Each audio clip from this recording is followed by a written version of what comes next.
ណាដែលចូលមកកុំភ្លេចចុច like subscribe ខ្ញុំផងអូខេអ្នកទាំងអស់គ្នា comment អរកำลังចិត្តផងគឺថ្ងៃនេះខ្ញុំណែលេងតែពេលដតនេះមួយថ្ងៃលេងគេទៀតទេឥឡូវនេះគេមកជាមួយអត់ដឹងទេខ្ញុំភ្លេចអត់ចាំស្គាល់បានទេតែខ្ញុំឡើងអត់ជានេះទៀតអូខេឥឡូវនេះគឺខ្ញុំខ្ញុំកាជា bait lot អូដូចជា game នេះតើយើងកើតកាជា bait lot មែនអត់ដឹងទេដូចជាយើងវ៉ាវអូយើងបាន bait lot អូខេអូយបើកជិះអត់យើងធ្វើគេមកគូដេនមកអូខេតែខ្ញុំអត់ដឹងទេថា game នេះឲ្យធ្វើគេបែរខ្ញុំតាមចូលតែ clear mode សិនមកអូខេអូយើងបដូរក្បាលយើងកើតមែនហើយវ៉េមកទៅខ្ញុំយកអានេះធ្វើជាមកវីដេអូវិញមកវីអូខេឥឡូវនេះក៏យើងធ្វើវីដេអូនេះគឺเวลาខ្ញុំពេលខ្ញុំលេង bait lot គឺខ្ញុំលេងឲ្យទៅឆ្ងាយបំផុតវីដេអូនេះក៏ដូចតែគ្នាខ្ញុំទៅឆ្ងាយជាងគេគឺខ្ញុំទៅឲ្យឆ្ងាយបំផុតមែនហ្នឹងឯងគឺបានចប់វីដេអូកើតឥឡូវនេះគឺមាន rebirth ទៀតអូដាក់លុយគ្រប់ឥឡូវនេះគឺតន្ទីខ្ញុំគឺទៅឲ្យឆ្ងាយបំផុតចាំបិទវីដេអូអូខេឥឡូវនេះមិនខ្ញុំស្រាងល្អសុកមានណាគេយក bait lot អនចឹងទេបើយ៉ាងខ្ញុំបានមក let's go តោះគេនេះ10លានអូហូចាឆ្ងាយជាងគេមិនបានអូ500 billion វេទនាបដ ចេះអើយអូខេเราតប្រយតលឿនបំផុត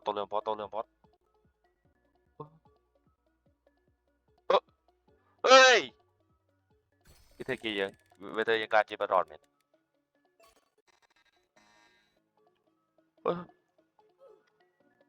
អូពេលបានរួចយើងត្រូវរត់មកទៅទៀតឯកយ៉ាប់លេអើយតដងលេងឲ្យយល់ហើយ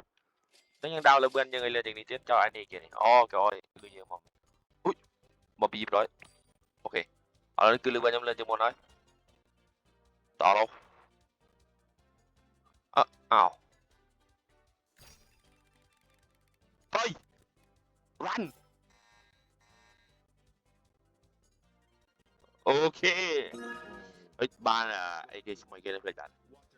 អូខេយើងបានមកទៅបន្តឆ្ងាយបានគេខ្ញុំអត់ដឹងដែរចុចទៅបុយចៃក៏មកចាប់ខ្ញុំចៃអូយណោយួតអូឡើងទៅដល់ហ្នឹងឆ្ងាយអូខេវីដេអូនេះគឺយើងទៅឲ្យដល់កន្លែងកន្លែងកន្លែងឆ្ងាយជាងគេអូខេចានេះមុខបាត់ដូចគ្នាអូអានេះ raccoon អានេះគេនេះអានេះ gorilla អូខេឥឡូវនេះគឺយើងទៅគេទៀតអើយមែនតែខ្ញុំលេងเกมនេះមកច្រើនដងតែខ្ញុំដឹងជាគេគឺយើងត្រូវនេះ level វាប្រហែលចឹងទេវាបានលុយតិចយើងត្រូវធ្វើ level វាច្រើនវាបានលុយច្រើនអ្នកឃើញអូខេឥឡូវតមកទៀតតែលើខ្ញុំលេងតិចពេកព្រោះនេះបានត្រៃបាន10លានអូហូវេទនា10លានណាមានលុយអូខេឥឡូវនេះខ្ញុំបាន10លានសិនទៅដល់បាន8លានខ្ញុំតម្រងទៀត1 2 3បុយអត់លឿនទេនេះបានអូអានោះអោអើយនិយាយបែកនេះចាប់ខ្ញុំបានដល់រហូតចុះបុយ one the flat តាមទៅទេអូខេឥឡូវយើងត្រូវទៅលឿនជាងនេះមកត្បូងខ្ញុំទៅបានឥឡូវខ្ញុំទៅបានខ្ញុំមិនយល់អត់យល់ទេនេះអូខេឥឡូវនេះគឺខ្ញុំមើលសិនខ្ញុំបានលុយគ្រប់នោះនេះគ្រប់ហើយខ្ញុំទិញក្បាលថ្មីបានហើយនេះក្បាលលុយជាងមុនអីគេនេះដូចមកគេយកអីមកខ្ញុំអូវីដេអូនេះចប់លឿនហើយចានោះខ្ញុំថាវីដេអូនេះចប់លឿនហើយមើលទៅនោះវាគេយកឲ្យចេះចប់លឿនហើយចេះ easy ទេតើសម្រាប់ថា easy ឥឡូវយើងដាក់លបឿនឲ្យលឿនបំផុតខ្ញុំចង់បានតម្លៃ15ពីលើអូតាមប្រភេទឡើងបានបាត់អូខេឥឡូវនេះគឺយើងគួរនឹងលឿននឹងមុនអាយុសុកមានណាគេយកអត់តម្លៃហ្នឹងក៏មកសបាយទៅចេះអូខេឥឡូវនេះគឺ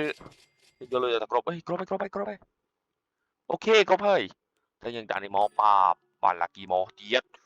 យើងចុចចេះមកអូខេស្ពេដយើងលឿនហើយបូងវ៉ាមានណាតាមទៅអត់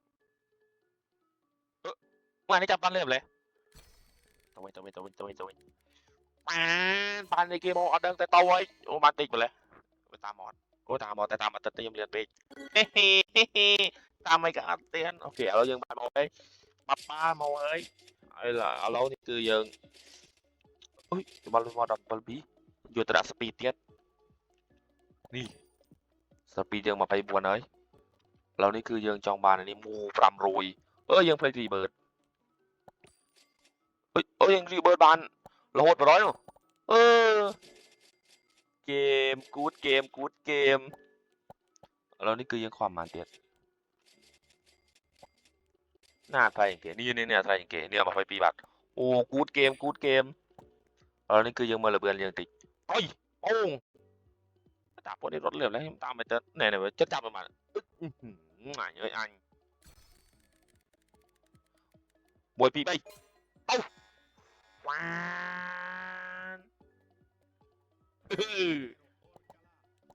เอาแล้วคือยังบานไอเกมอนี่ออก้ายังบานออก้ามอเกิดเราได้ยังไม่อันหรือว่าเจอที่ไรยังอ่ะยังจำแต่อย่างหนึ่งจำตะลุยเปลี่ยนนี่เฮ้ยยังต้องใช้งานแต่ปันหนึ่งมาไหนจะยอมโยนเลยต้องอดดัสสปีดต่อไปสปีดมอปป้าปะเปิลตีจะพวกนี้กันนี่อู้บานเป็นรอนมอเจ็ดเปิดก่อนบานเรื่องกันสัอันนั้นตัวทองเกียร์นี่ไปตลาดโตใช่เปิดก่อนที่บอกโอ้บันมารอมั้ง Rakuni kuni kuni กูนี่ชัวร์อะไรจ้ะโอเคเรานี่คือจริงๆวันปีเป็น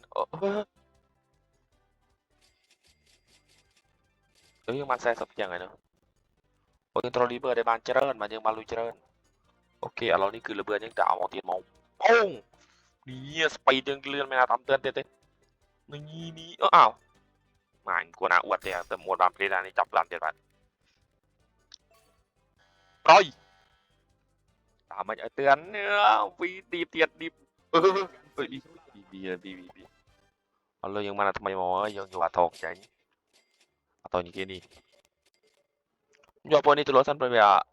ไปเตือรถขนาดเซลรัวบ้านไปร้อยเซลออกไปร้อยเท่า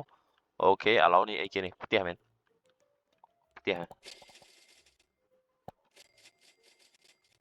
ยังวัน60 ปีนู่60 ปีก็ยังสัตว์ลักกี้บอกมวยมา60 ปีเราติงตันมาน้องหนูตึงไม่สปีดไปเต่าไทยเต่าจ้ะโอ้ติงยันบ้านพวกเราสปีดยังด้วยเต่าเลื่อนตีไม่จะวิทยาลัยไปเลยตัวเสร็จป้องมาอนุจับยังมาแต่เราเยอะอันนี้จับบ้านเราโหดมวยปีไปเต่าปล่อยทำเตือนชอบเตือนเตือนเรานี่คือยังรัตนาเลยนี่อัพเลเวลอันนี้แต่นะก็มันติดก็นอกติดตัวตานี่เมตานี่มวยเดี๋ยวเธอลุยบานอัดควายยังบานออกามอกาอยู่จนอันนี้ไหมโอเคเราเตรียมต่อเตียนแต่เราเพื่อนน้องเตือนเลื่อนรอแต่โอเคแบบตบไปเตือนกลมมุนี่ดิมุนี่ที่อะไรอันเยอะเวียดบ้านในรอเนี่ยเป็นบ้านตาระดับมิสติกมอมิสติกแบบเศร้ารอมาเจ๊เติมมาจะเลื่อนจากหนึ่งเต็มช่อนแหละมีอะไรนานดักระเบิดตีหลังออดเมียนพวกหนูดาตัวหนึ่งจะเลื่อนไปต่อจะเริ่มตะบานโปรจงกรอยไม่น่าตามเตือนเอ้ยเป็นไอเธอยังมีสปีดเลื่อนจากหนึ่งอ่ะโอเคชื่อกันเมียนกลมเอามือดิโอ้โหกลมตบเลยว้าไปตามมาเตือนอ่ะคือแบบตามเฟซเอาเส้าเลื่อนไปเดหรือเบื่อนึงเอาเส้าเลื่อนไปเดโอเคมีอะไรเดี๋ยวเธอสปีดยังเลื่อนจากหนึ่งตีละต้องช่วยแหละ nè giữa sau lươn mày thế nhưng mà cáiตัวnày ở lươn miền nè mẹc mày thế ốc boi lầnนี้เรารวยนะอึ๊บsekian ini kita panjang terus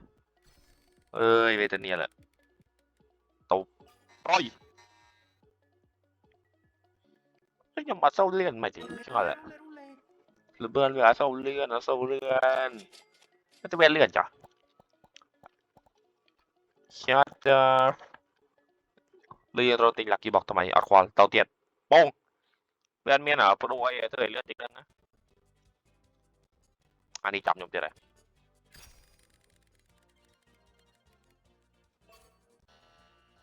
ต่อเว้ยดีไว้ต่อเว้ยโอเคแล้วก็ยังมาดอกอะไรเดี๋ยวเลยแต่เว้ยก็นเอาแต่อัดเลื่อนยมชอบแล้วมาเติมมาเลื่อนcho nên lươn đi mình kì mình đạp về rọt chẳng như chùaทำไมมาđạp rồi đó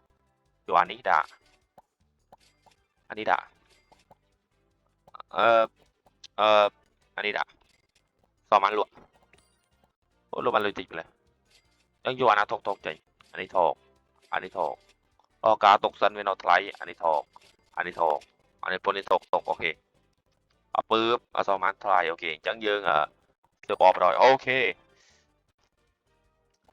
okเรานี่คือสปีดยังเราตาติดเธอไม่สปีดเล่นจริงๆเลย